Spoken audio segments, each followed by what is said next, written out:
Welcome to our latest podcast, and today I'm delighted to be joined by Holly Moore. So a frank conversation with Holly Moore from Make Events. Holly has been in the events industry sector for a number of years now, and obviously it's a sector that is under particular pressure and facing significant challenges at the moment. We'll get into that during the course of the conversation, but more importantly, we use these podcasts really to inspire other business owners and entrepreneurs.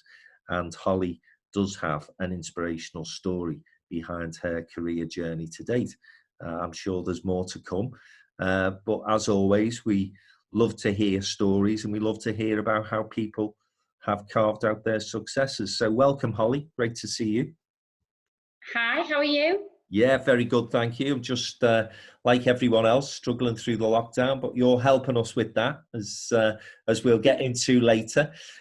So, listen, tell me about how your career journey started, how you got into the event space. Yeah, so I think my career journey was a bit of a late start. I did a management trainee scheme with Arcadia, which was the Burton Group at the time, for a couple of years in retail. Decided that what I absolutely loved was that front of house customer service, creating an experience for somebody. So I would thrive off the experience they would have in store, as opposed to, being interested in the fashion side. And then so I moved into hospitality, but at a very low level. I was just doing like reception, duty management, worked my way up, kind of partied hard, and grafted like doing the hospitality industry. And then events started to become a thing. I would say like early 2000s. And I eventually got the event coordinator job at the Tidlington Club, which some of you golfers I'm sure would know. And it was a really multi-purpose role. I would sell the space for golf days, meetings, weddings. I refurbished the whole suite, chose everything. I did cold calling. I would drive the bride and groom on the buggy, on the golf course. Just like literally anything and everything. And did that for a few years, and then kind of got spotted because I had one of the head people at Club AZ at AstraZeneca, which is a big employee engagement department of AstraZeneca, kind of spotted me, and there was an opportunity to apply for the head of events there. So literally that's where I'd gone from like private events and small meetings and everything into like using events as a way to engage employees. And I was fascinated with that because we didn't do much of that where I was. So it was all about recruit, retain, motivate, and events was part of that mix. And I just absolutely loved it. Got to get involved in so many things, from like long service awards to team building to themed events. So that was kind of my career before I went freelance, and eventually set up Make Events. And that took me up to like 2011. Right. And it all sounds very seamless, Holly. But I'm sure in terms of, getting yourself that recognition and being able to put yourself in a position where you're being headhunted, let's just stick with that for a moment. It's hard graft events, isn't it? And as I say, I think an awful lot of people who from the outside are looking in see the glamour and the glitz of an event, right? Because that's what we want them to see. We do a lot of events at downtown, and you don't want them to see all the crap that goes on behind the scenes. You want them to just come and have a great time and think that it's all glamour and glitzy. But that must have taken an awful lot of your time at an age when, let's face it, an awful lot of people are actually just doing the party inside of that. Whereas you're having to graft to make sure other people are having a good time. Yeah, I think because I started off in retail, I was always used to weekends and late nights. So I kind of have never done that 9 to 5. So, an event is literally like, if you've got an event, you're on site from like 5, 6 in the morning. You could be there till 3, 4 in the morning. You literally have 10 minutes to run in the toilet, freshen up your makeup, grab a sandwich or whatever. I've got to be honest, I don't do as much of that now. The team kind of do that because I try and go into different, I'm in different avenues within the business, but you have to earn your stripes. There's no two ways about it, and it's fooling us, and it's also hard for the partner if you've got a partner of that person, because it's hard for them to understand when they're maybe used to the 9 to 5. But I think going back to sort of getting noticed, I put a lot of time into networking myself.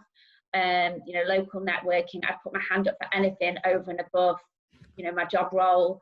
I would like to get involved in everything because I wanted to be seen at the end of the day. And, it's a big pool of people out there, aren't there? So. Yeah, and to get recognised in a city as busy as Manchester is always a challenge as well. Well, funnily enough, when I know we'll talk about how I started to make events, but when I did start make events in 2012, I didn't know anyone in Manchester. I was so green. I mean, I'm really embarrassed to admit this. I didn't even know what KPMG was. This is only 8 years ago. I'd been in the Disney World of AstraZeneca, lived in Macclesfield, so I was like, mid-30s, and I was so green. So actually, it's not. I didn't come in to make events with a load of contacts. Yeah. I know no one, so it has literally been. And I think that the other thing that perhaps we can talk about now is that, okay, so you've been headhunted, you've got this senior events managerial role. Yeah. Clearly it's a job that you enjoyed. Yeah. What was it that made you go home one night and decide, I want to go out on my own and do my own thing? And it literally was that. So I'm quite open about the fact I had OCD for 5 years, quite severely, not around cleaning, health, hygiene, thank God. There's loads of different strains of OCD. It's massively misrepresented, but it was a hugely dark time in my life, horrendous. But no one really knew because I could do this on the outside and crumble, when I would get home. So I struggled with that massively for 5 years. And I had 2 line managers at AstraZeneca, and one was massively supportive. And eventually, after a 5-year battle, supported me to go and do group therapy, which you wouldn't apply to every mental illness. It's a very, very specific therapy that's only available in Manchester and London for this specific kind of OCD. So it was like every Tuesday afternoon for 3 months, and he supported me to do that. He even offered me 6 months off work, fully paid, to recover, which I didn't take because work, I hate to say kept me sane, but it kept me sane. But my direct line manager, then knowing all of this, basically handled the whole thing really badly in terms of just a number of things. And the straw that broke the camel's back was they talked to me about a promotion for about 4 months. So I'd recovered, and they've been talking to me about a promotion for about 5 months, dangling a carrot. I'd said I was only on like 25 grand. This is 8 years ago, and I said, I just really would like to work towards that 30 mark. It would be really great. And I've been working really hard, probably 50, 60 hours a week, to be seen. And was told at a networking event with a glass of wine in my hand that, we decided not to offer you that job. We're going to create a new role and bring somebody new in. And it was so badly handled. And I'd been with my original employee 9 years. I've been at AstraZeneca 4 years. I am not flaky, I'm very, very loyal. But I think recovering from something as severe as I had, and I believe that I did retrain my brain, I've realised that I'd been a real yes person, see me, I'll do that. And I remember going home that night and just saying, I'm going to leave. And like my mum and dad, I wasn't at home, but I must have seen my mum and dad that night. We're like, what? And I was like, I'm going to leave. I'm going to create a 3-month exit strategy, and I'll go. And because I'm not on good money, like, I can create that, I can freelance, I can work in a bar, like, I'll do whatever, but I'm not being treated like that. I'm getting well. I've never been that bold, Anyway, so the weirdest thing happens to this day. I will never get over it. I said that on the Monday night or whatever it was. And on the Tuesday night, my friend that owned a bar in Knutsford and a girl I knew that had a party planning company phoned me that day out of the blue and offered me some work. And I was like, yeah, I'll take it. And I handed my notice in, literally the next day. So the initial thing was just, I'm not going to be treated like this. I've got an opportunity. Why don't I leave and see what happens? That's kind of how it started, really. And that was the first year, which was 2011, crossing into 2012, I was freelance. Fantastic. Yeah. What an inspirational story. I'm wondering whether you've ever been back to that place of employment and done the Julia Roberts line, Do you remember me? It's a huge mistake. Yeah, I have spoken to the good boss, the guy actually, he came to see me about a year ago because I really wanted him to see what I'd achieved, and I just wanted to really thank him. And I said to him, I would always, it's funny actually that you brought this up, because I've always said to my team, because they know the whole history, it's like part of the induction into the company. And I've always said, if I could ever be that boss that makes it a huge difference to one person's life, that would be my job done.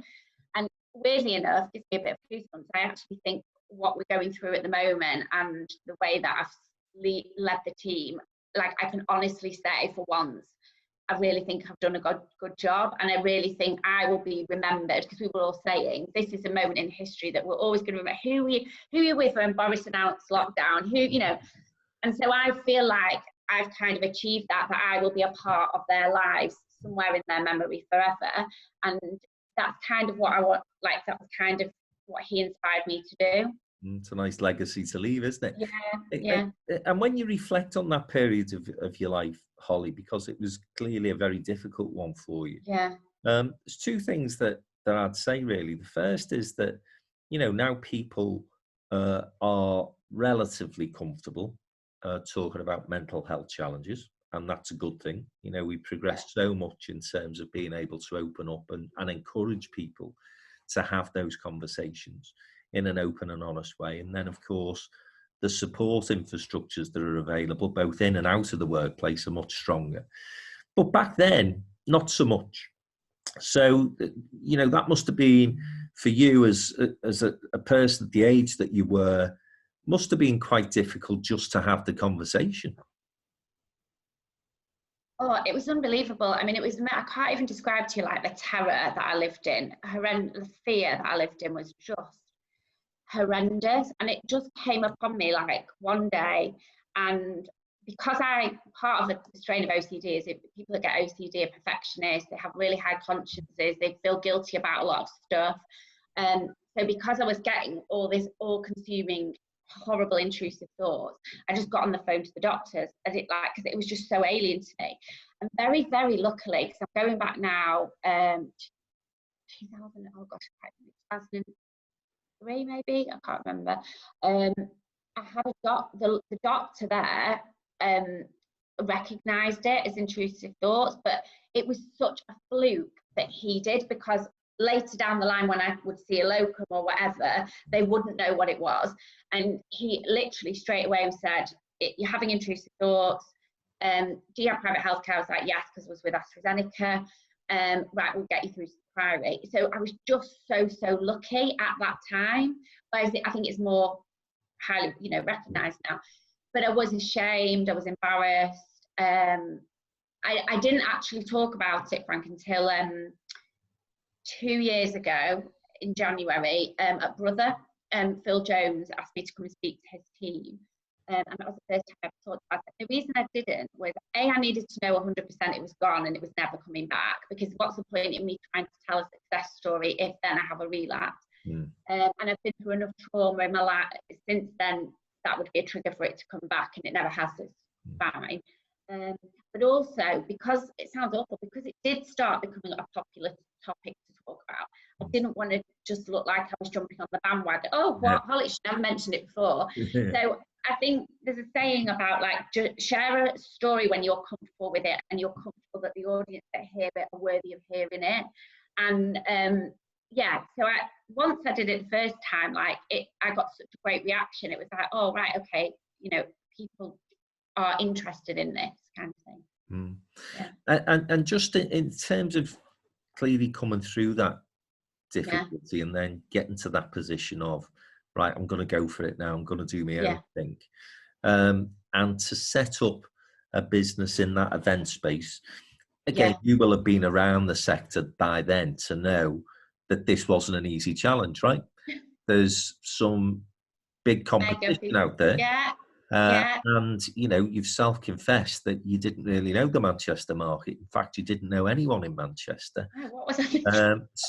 What were you thinking? I mean, this is the thing though, isn't it, Holly? This is where you do distinguish between, an entrepreneur or somebody who you think, well, naturally they should be in business, and people who actually you look at and think you should never start your own business. So at that point, okay, you've gone home. Let's face it, you're in a bit of a fit of pique because a promotion that you were expecting has been Yeah, taken away from you. yeah. Um, Now, again, I would suggest to you that 95% of people would say, right, I'm going to pick the phone up tomorrow. I'm just going to phone round and ask people if they'll give me a job. And I'm sure that may have been your first instinct. What got you to the point where you said, no, I'm going to set my own business up. I'm going to make events up? Um, I think so. I'd done the year freelancing, and again, less money than I had on a salary. But what I absolutely loved, which I'd never experienced before, was I was working for two sole traders. So there was so much scope, and I've always loved business development. You know, at AstraZeneca, it was almost like running a business within a business. So I would always make things look bigger than they were. You know, everything would be branded, everything would be logoed, everything, you know, have a story. So I absolutely loved it being like mine, and you know, even when I was freelancing for these two people.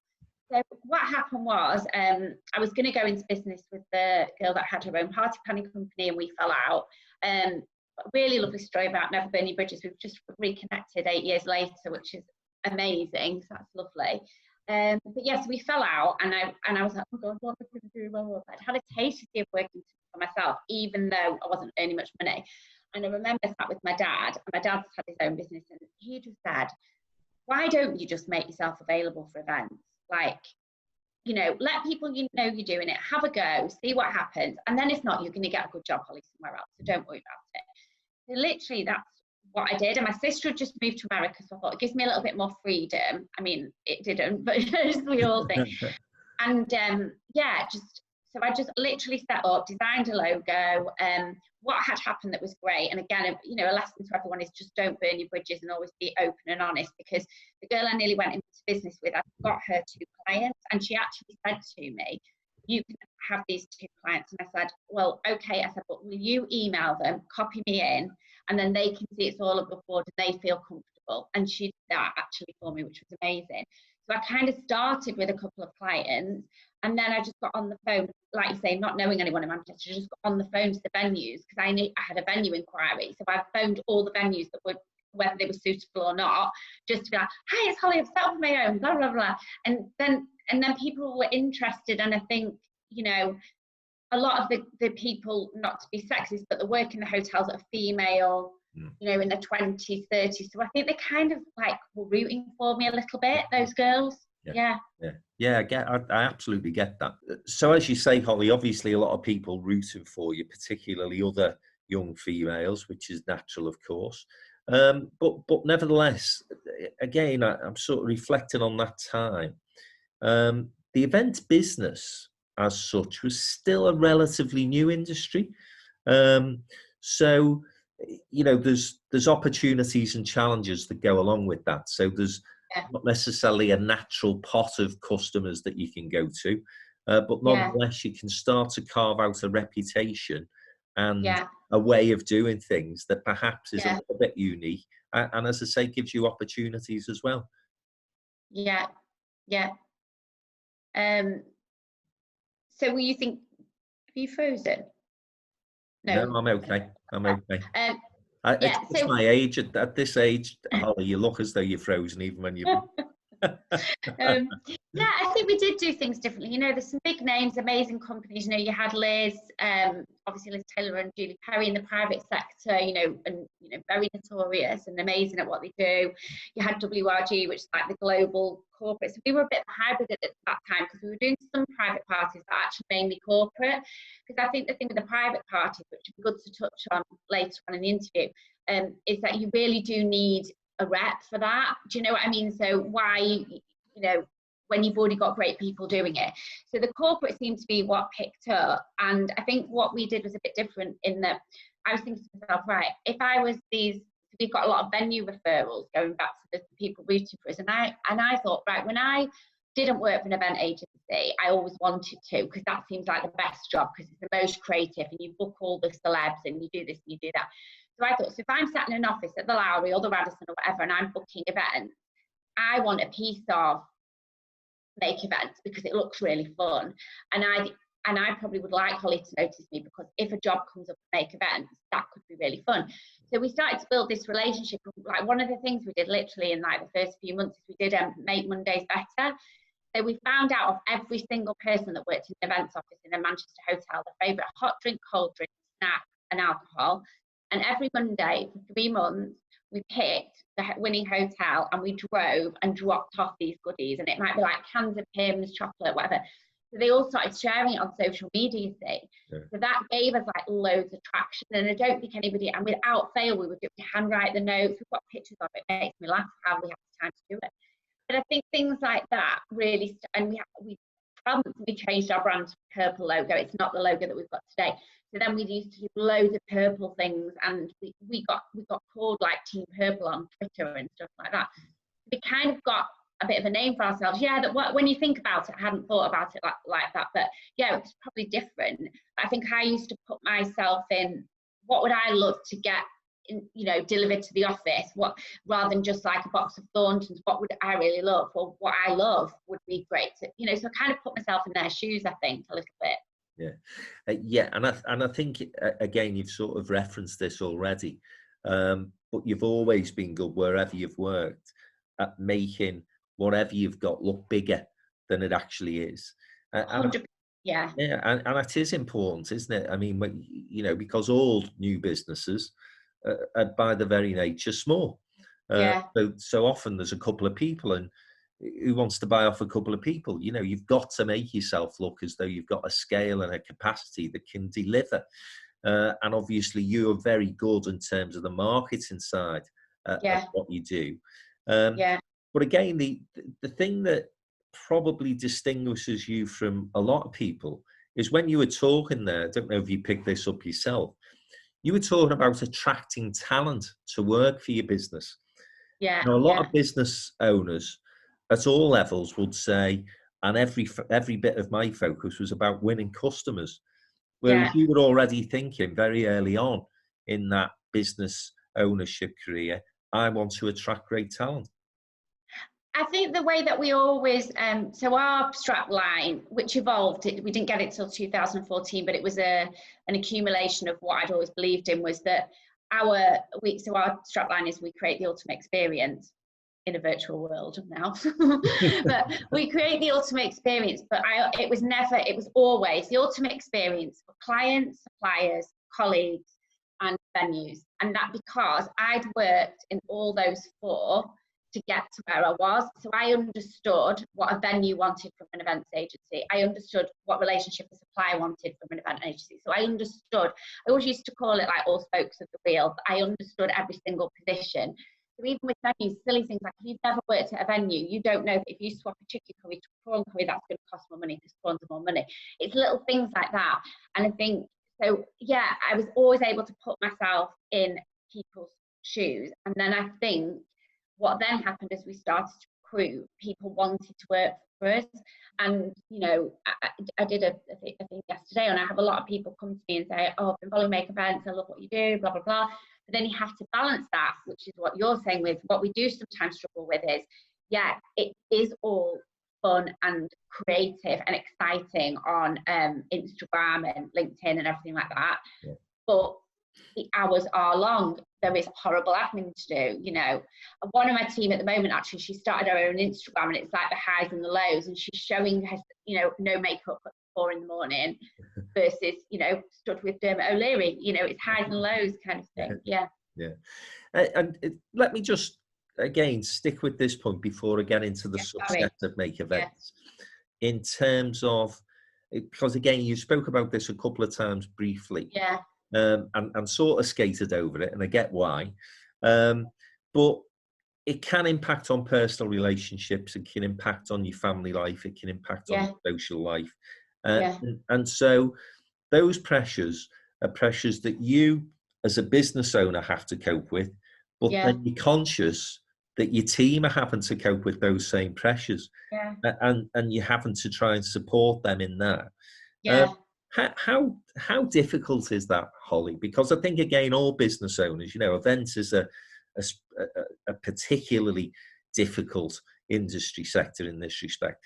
But I guess, you know, most business owners listening to this are thinking, yeah, I know where she's coming from, because I can be doing 60 to 70 hours a week and my partner's a bit pissed off as well. Yeah, yeah. I mean, I'm not married now. I was married, but he was always very supportive of it because he came from that industry. So I never had any problems with that. But one thing I remember he did say, and I guess this would be the same for other people, is, you know, it's hard to relax. It's hard for a partner to relax because you're not coming into like 10 and 11 o'clock potentially some days, and you're like, like that.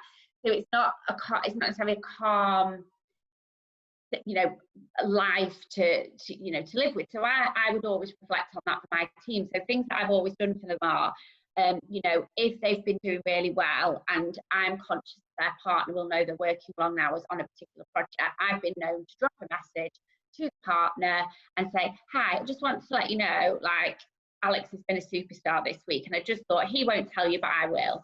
Yeah. And things like, after certain projects, I've maybe given them a voucher to go to like the Ivy or something like that. What else would I have done? So a couple of years ago, we did our first event where all the partners were invited. That was brilliant because they, you know, they're then putting the face to the names that, you know, that are talked about. I think as well, what's been really interesting about lockdown actually is that we've done this Friday drinks every Friday from 4:30. And we've actually got to know everybody's partners really well because they've come on the Zoom. So I feel like I've got to know everybody's partner even better in like the last 5 weeks. So I think it's just, yeah, and I think that's what I learned at AstraZeneca is that they, you know, it's just important to acknowledge, you know, it might, yeah, just acknowledge, or if you ever meet the partner or the mum or the sister, just go out of your way to say, do you know what, such and such is a really good job. We love having them on the team. You know, it's nice for them to hear it from me, to know that it's appreciated. Yeah, great advice. So, okay, make events, you're making a noise. You're doing some great social media stuff. I'm guessing at that stage, listen, you're not earning your millions by this time. And what would you consider to be your first big break? I mean, I've talked about this quite a lot. I feel like I'm a bit boring with the story, but it was meeting Fred Doan. And that was, again, the Lowry recommending me to him. And he took a chance on me. I think he can spot grafters. That's what he'd always say. And I think he saw something in me. You know, I remember him saying to me, well, you've got no track record on your own. Why would I use you? And I was like, just let me do the proposal, and business is business. If you like it, you like it. If you don't, you don't. And then he rang me to tell me he'd got the job and basically said, don't F it up. And he basically said, keep everything confidential until after the party. Then you can tell who you want, do that for me, and you'll be on my, you know. And that, you know, that relationship with him and all his family has been quite amazing and wonderful. You know, he won't mind me saying, I looked after Mo, his late wife's funeral. And it was the most beautiful celebration of life you would ever know. And yeah, he spoke at my company conference to my team. You know, his family have all he's been in touch with me through all of this. So that gave me a break because Fred, you know, at the time was, I don't know what he is now, number 3 richest in the Northwest. He could have used anyone. Like, money's no object to him. And he picked me. And then, you know, that got me noise, and Chris Maguire picked it up actually, and then put me through for the 42. So yeah, you know, you say it's a lucky break, but Fred wouldn't know, like, not to blow my own trumpet, he wouldn't work with a Muppet, you know what I mean? So, so that gave me a lot of credibility very, very within like the first 6 months. So that was fantastic. People often say don't be lucky break, but actually the more you're in business, the more you realize that you make your own luck. Certainly, you know, it will have been the fact that you were doing all those marketing activities and you were investing a lot of time and effort into putting yourself about and getting well networked that have paid those dividends. So there was nothing lucky about it. It was hard graft and hard work that got you in front of somebody like Fred. So then make events, you know, you're starting to develop a bit of a reputation. You've got a big client on board. That always makes life a little bit easier because you're going into the marketplace then with, as you've said, a track record. And then you start to develop a business. And again, Holly, you know, I think back to 2003 when I started Downtown, and you know, there are parts of me that miss those days, because when you're starting a business, there's an excitement. There's that little bit of devilment within you where you think, well, Yeah. I can almost say and do anything because nobody cares is one part of that. But equally, Yeah. you almost don't care because you're taking a bit of a flyer. As the business starts to become successful, it gets a little bit harder and different because you're then having to protect a reputation and be a little bit more cautious in terms of those things that you do. And then, of course, the big challenge, you have to start employing more people. And you've Yeah. got to start taking people on your journey, making people buy into your vision. Yeah. What's that been like for you? Really tough actually, because I would always say I'm not a great people manager. I'm a good leader, and I think this has shown me that over and above anything really. And so I have not trusted my gut instinct a lot of times. I've not taken the time to stop and think and listen, and I'm getting really good at that now. Mm. Even during this situation where I've had, people, why aren't you filling all your dreams straight away? Like, why aren't you doing this? And I'm like, I will do what I feel is right in this situation. And if every single move I've made, I've considered it and then done it when it's felt right. But I haven't done that in the past. Mm. So I've ignored doubts. I think we've all done that, haven't we? Yeah. Yeah. So yeah, that is probably the bit I've struggled with actually. People management, picking the right people. I have to say it's so frustrating because the month before lockdown, me and Alex, who's my commercial director, we just got the team because we'd always struggled to recruit males. And not that we would want to as a massive stamp on diversity, but it just balances and it brings different things into the team, and we just got that balance right. We had the most pre-lockdown amazing team, and me and Alex sat there on the last day at the office and were like, if this comes back, this is the team. Like, it's unreal that we've just found this now, and then got to kind of retract to go back. But yeah, that is 100% my weakness, is people management, I would say. And I think that is what I'm focusing on at the moment, is to really thicken up that management team when we go back. I think that's a great point that you're making there, that again will resonate with a lot of business owners, is that you can get to that place where you think, we've got a great team in place now, I just want to keep this group of people together, and that will be ideal. Yeah. But then, of course, life happens, doesn't it? And those people, because they're great people, get other opportunities, get other offers. And it is almost like you're on a treadmill of to refresh and keep your eye out for other talent, because you don't know your talent's going to move on. And then, of course, and I don't know if this has happened to you, but it's happened to me. It happened to me massively last year. You appoint some bad people. And when I say bad people, by the way, I don't mean that they're evil with devil's horns, but they're not the right fit for your culture. Now that's difficult for all sorts of reasons. It's even more difficult if they don't recognise that they don't fit. But you will have had, I'm sure you will have had that challenge as well, Holly. Yeah, and we hadn't had that early on in the business, and then it has happened over the last couple of years. And I think what we've tried to do, and obviously to maintain discretion, but I think what we've tried to do in a situation where it's maybe not been right is manage that in the kindest way possible. And sometimes think, do you know what, for the sake of a couple of months' salary, does that just make that person's journey easier? So we've always tried to do it in the kindest way possible. But it is hard. It's hard because you might not think somebody's right for the business, but I'm quite a caring person, and I will always think about their family situation, and oh God, and and I do think about that a lot. But then that's maybe sometimes that's why I'm saying I don't think I'm sometimes a good people manager, because actually sometimes people just want you to be straight with them, and I will sometimes go all around the houses because I'm scared of I'm being completely honest. I worry about people's livelihoods and their futures, and and then you also reflect on yourself. What did I not do that made it that this person isn't performing in the right way? Because ultimately, have I set them up for success? Maybe I didn't, so you reflect a lot on yourself in a situation like that, I think. And when you recognise your own personal weaknesses, as again, all good entrepreneurs do, yeah? Yeah, yeah, The thing that you've got to then do is find people who can fill those gaps for you.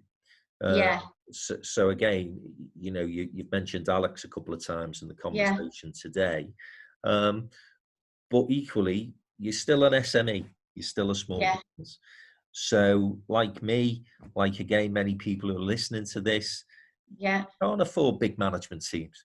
You can't yeah, have, a management team of 8 and, well, that's okay. I can delegate all these different things and people yeah, management to all those people. But again, what I've noticed from you, Holly, is you've started to surround yourself with some very smart people. And again, listening to the conversation today, I'm guessing that you're taking bits and pieces of advice and fitting that into your business plan moving forward. yeah, yeah. And well, funny enough, I've just started working with another couple of people that I hadn't done before. So we've just actually engaged a PR agency. Now, we just engaged them as going into lockdown, and a few people said, well, cancel that. That's something you can cancel. And I was like, do you know what? I'm not going to, even though like literally we've got no revenue. There's no live events happening. I was like, do you know what? I don't know if you've ever read the book Grant Cardone's 10X. And it's all about like in a recession, in a situation like this, the people that survive are the people that go harder. Yeah. So I was like, do you know what? I'm just going to take a punt on this and just keep him going for the next 3 months.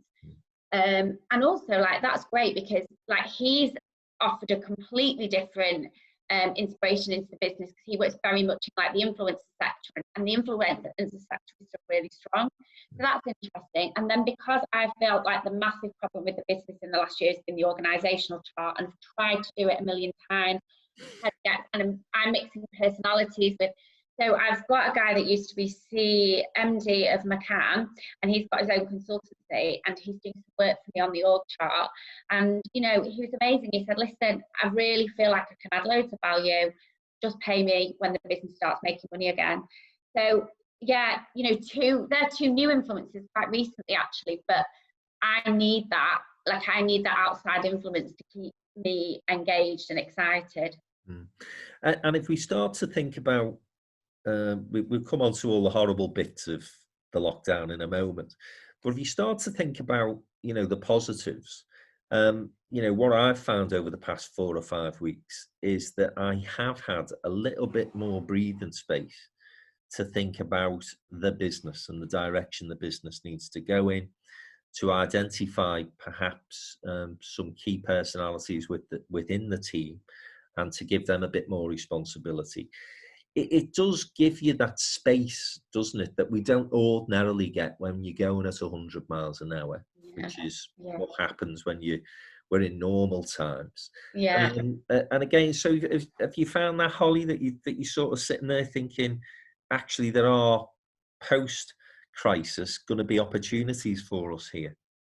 Yeah, I think I started off very like that. I'm very gung-ho and like, we can do this, we can do that. And we wanted to do, we calculated, being quite frank with you, I calculated in mistakes last year that massively hit our bottom line because we were making mistakes on supply costs and then obviously couldn't charge it back to the client. We were doing way over our days that we would charge for. So that affected our profit margin massively last year. So actually I'd worked out that we could afford like a kind of another senior role because if that senior role had been checking everything, we wouldn't have, so you equate it like that. So there were loads of projects like the training and infrastructure that I've wanted to work on for 4 years. Like I've got this vision. So we have started to look at that. We are developing, we've got a couple of departments we've always had, but we don't shout about. So private side, which I can talk about, and then the design studio that have kind of always been under the radar because Make Events is the big one, but we've been working on those because they can offer quite a lot at the moment. So yeah, we have started to do that, but I don't know about you. Because my first project was like get the running costs down. That is like the main thing that I need to do, and that is a hard slog. And then it's working out, okay, well they've given us a holiday off this, but we're going to have to pay that at this point, and all of that. And so I found that been a creative person clogging my brain up, and I've got the ideas, but then I've got, what did somebody call it the other day?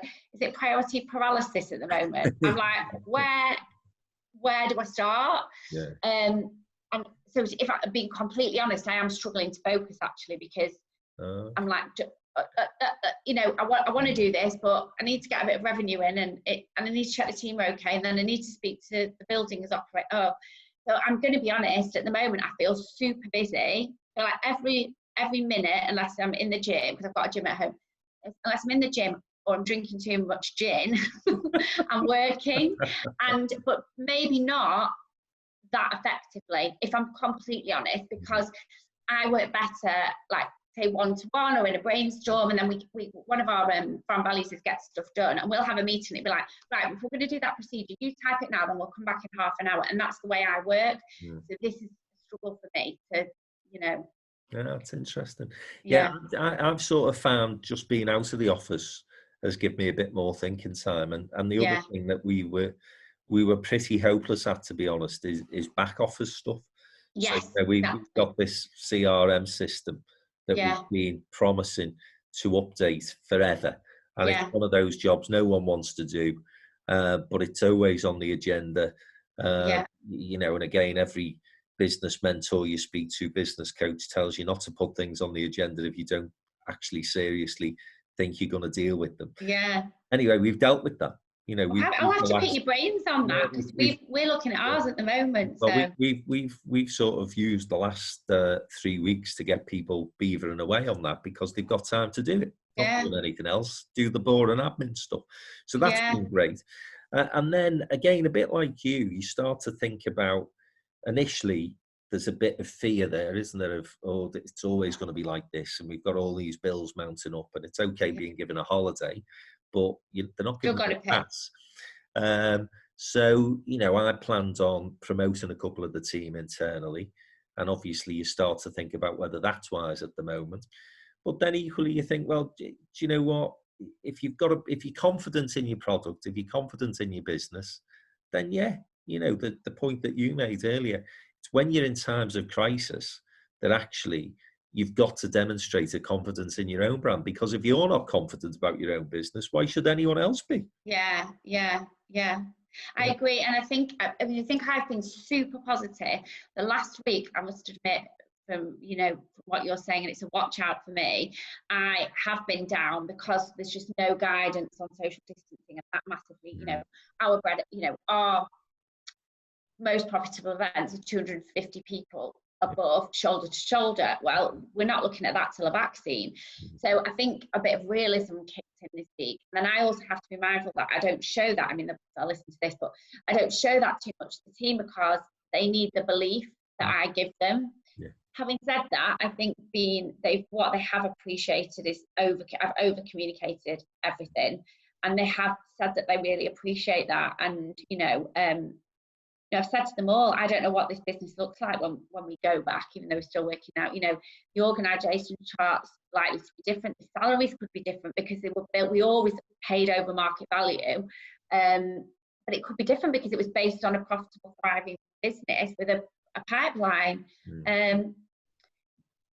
So I don't know if that was the answer to what we were talking about, but we got to that anyway. But I think every business owner will be sat at home having exactly the same thought processes. You know, what do I do? Do I think about damage limitation, or do I think about growth? Now, the only thing I would say, Holly, is that, you know, I'm thinking about growth because we went through this in 2008, massive crash. I don't think it was as bad as now, if I'm completely honest. At the time, it felt as though the planet was going off a cliff edge. But, you know, we took the decision then, we're just going to plow on. We're going to continue to market. We're going to continue to invest in our. I agree. Continue to be positive about this. And the fact of the matter is that those companies that did the thing that you were talking about earlier, oh, well, we'll cancel this, we'll stop networking, we'll stop marketing, we'll stop PR. Those are the companies that either went bust, sadly, or that really struggled to come back, and it took them years to do so. So as much as I can understand and appreciate why people are having those sort of contradictory thought processes at the moment, my strong advice to them, having been through this once, would be, stick with that positive side of your mindset, Yeah. because that is what will get you through this. Yeah. Yeah, I think so. And, you know, and I have been like that on the main. I have. And there are other agencies that have made the decision to close because the horizon probably isn't rosy for 18 months. But I actually walked to the office a couple of times this week. There's no one there, and I was struggling at home, and you know, I don't know if I'm supposed to say that, but I needed a printer and things like that, and I thought I need to go into work to get my job done. We needed that was at the post as well because we were trying to hear if we'd got a grant, which we're not. Anyway, so I went into the office, and do you know what was really good for me? Because our office is like fabulous. Me and Chris is in there, and I just sat there and I thought, I'm not letting this go. I only did this office like 10 months ago. Yeah, it's great. Damned if like this is going to beat me. And and you know, and I think that was good for me actually to get in that headspace rather than, you know, I think so I think that was good. Yeah, good. Well, listen, you might have been having all these different mad thoughts and not being as positive as you'd like to be at times. But I tell you what, we've been following your social media accounts and looking at all these fantastic posts that you do. And I think you've rightly been named as one of our business heroes. Yeah, I was so chuffed. Well, it's well deserved. And you know, so that positive mindset, certainly from you as an individual, is shining through.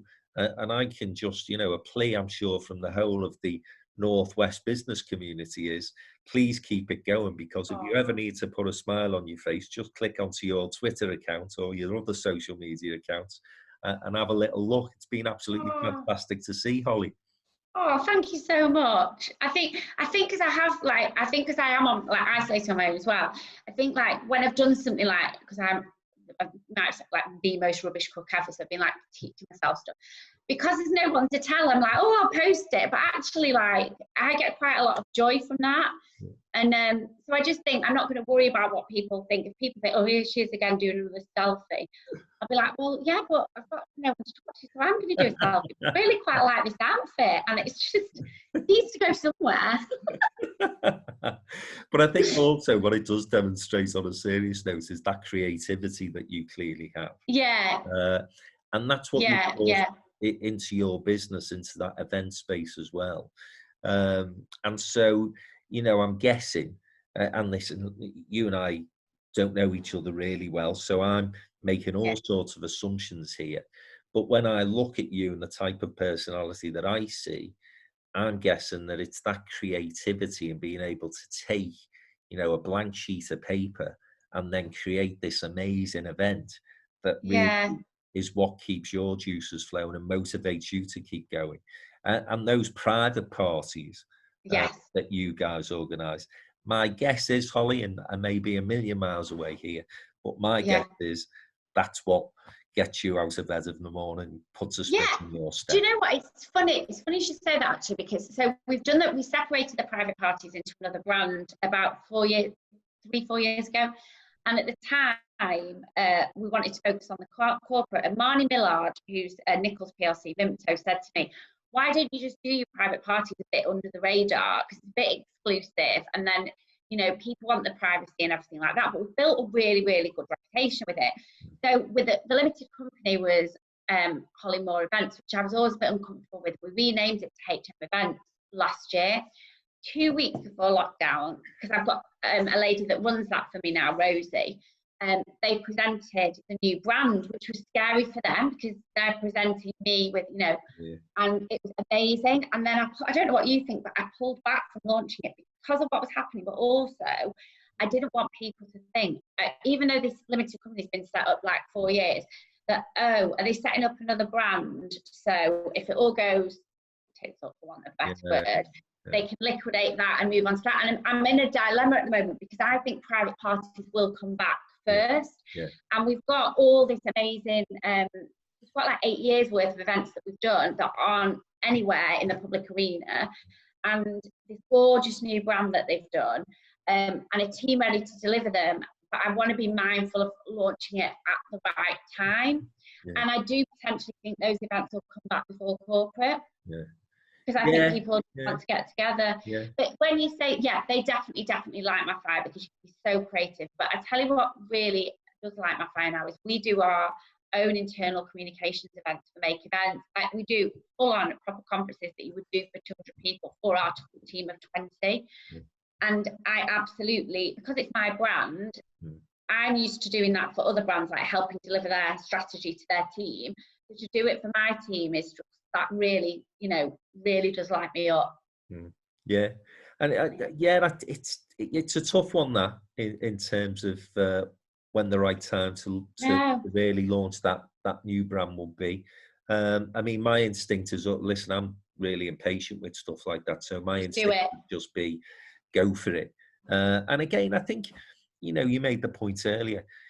Do we really care that much about what some people think? Yeah, you know, no. And it's so gorgeous. You know, and those people that know you and know that you're in it for the right reasons will see it for what it is. You know, a great growth story.